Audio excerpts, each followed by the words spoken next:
hasta por 5 minutos y rogando se puedan respetar el tiempo. Se le concede la palabra al senador Emilio Álvarez y Casa Longoria, del Grupo Plural, para hablar a favor. Gracias, presidenta. Buenas tardes, bienvenidas. En la persona de Yolanda Morán, saludo a todas las víctimas y colectivos, colectivas. Gracias por su presencia, a la doctora Quintana. Bienvenida. El tema que nos ocupa es probablemente uno de los temas más dolorosos de la agenda nacional. Y tenemos que preguntarnos, como país, como Estado, ¿por qué es necesario crear un centro de esta naturaleza? ¿Por qué tenemos que llegar a esto? La dimensión de la tragedia es aproximadamente del tamaño de un estadio azteca de personas desaparecidas. Un estadio azteca de almas, pero que afuera tienen una cadena de dolor de familias que siguen esperando a que sus hijos, sus hijas, sus esposos, sus esposas, sus familiares, sus amigos vuelvan. Más de 100,000 personas, el registro es casi de 100,000, pero sabemos que hay muchas denuncias que no se hacen por miedo. Hay un esfuerzo importante por tener un registro público, pero es de ese tamaño el dolor, de ese tamaño la injusticia, de ese tamaño la deuda que el Estado mexicano tiene con las familias, que en esencia han sido el gran empuje para la transformación, como cuando se hizo con la ley de víctimas o la ley de desapariciones forzadas. Hoy es lo mismo, son las víctimas las que empujan para que tengamos esta iniciativa acá. Pero esta tragedia no es solo una tragedia del pasado. Sí empezó en el pasado, pero desafortunadamente se reproduce. En los últimos 5 años, dice el Comité de Desapariciones Forzadas, desaparecen 8,000 personas al año aproximadamente.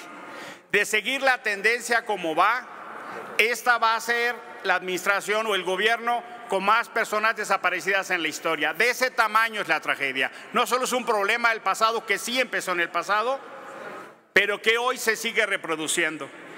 Y tenemos que entenderlo con mucha claridad. No solo es un tema de responsabilidad del gobierno federal, que sí lo es, a quien más responsabilidad tiene más se le exige, pero también es una responsabilidad de los gobiernos estatales que en muchos casos son omisos. Hay que subrayarlo en esa dimensión, o los gobiernos municipales. Nos hace falta una política nacional para atender esto. Ya llegó el tiempo de las leyes nacionales porque las leyes generales no están sirviendo. Las autoridades estatales están siendo omisas, como por ejemplo las fiscalías. ¿Y cuál está siendo la respuesta, con independencia de los buenos gestos o las buenas voluntades que pueda haber de algunas y algunos servidores públicos? El tamaño de la política pública es extraordinariamente mediocre. El tamaño de la política pública raya en la simulación. El tamaño de la política pública extiende el dolor de las víctimas y sigue mitigando la justicia y regateando la verdad. Eso es lo que está pasando. Hay 52,000 personas sin localizar, que fallecieron, y que de aquí a que identifiquemos quiénes son, vamos a tardar décadas si seguimos al paso que vamos. Y por eso tenemos que tomar prioridad nacional de esto. El presidente López Obrador dijo en septiembre del 18, cuando era candidato electo, lo dijo en mayo 19, cuando volvió a instalar el sistema, que no faltarían recursos, que habría prioridad, y no ha sido así.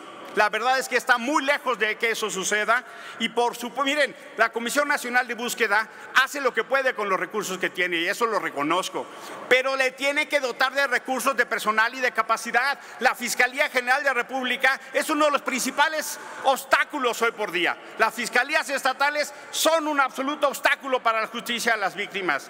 La Comisión Nacional de Búsqueda, en términos reales, tiene menos recursos que antes, en términos reales.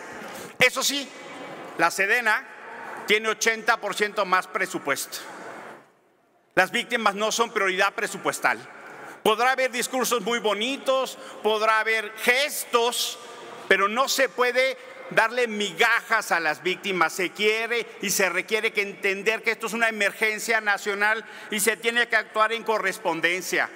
En tamaño de la crisis, este centro es por supuesto una acción en el sentido correcto y lo vamos a apoyar.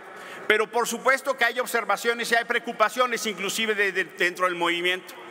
Por ejemplo, hay un transitorio otra vez que limitan los recursos y además nos dicen que por ley no va a haber más presupuesto. O sea, ¿cómo vamos a atender una emergencia de este tamaño con los limitados recursos que se tienen? Invito a todas las fuerzas políticas a que hagamos un punto de acuerdo para pedir más presupuesto, porque si siguen haciendo transitorios donde por ley no puede haber más dinero, vamos a tardar décadas. Vamos a seguir prolongando el dolor de las familias y eso no se puede como Estado. Y también hay otros temas, pero sobre todo lo que se tiene que hacer es acá declarar una emergencia nacional.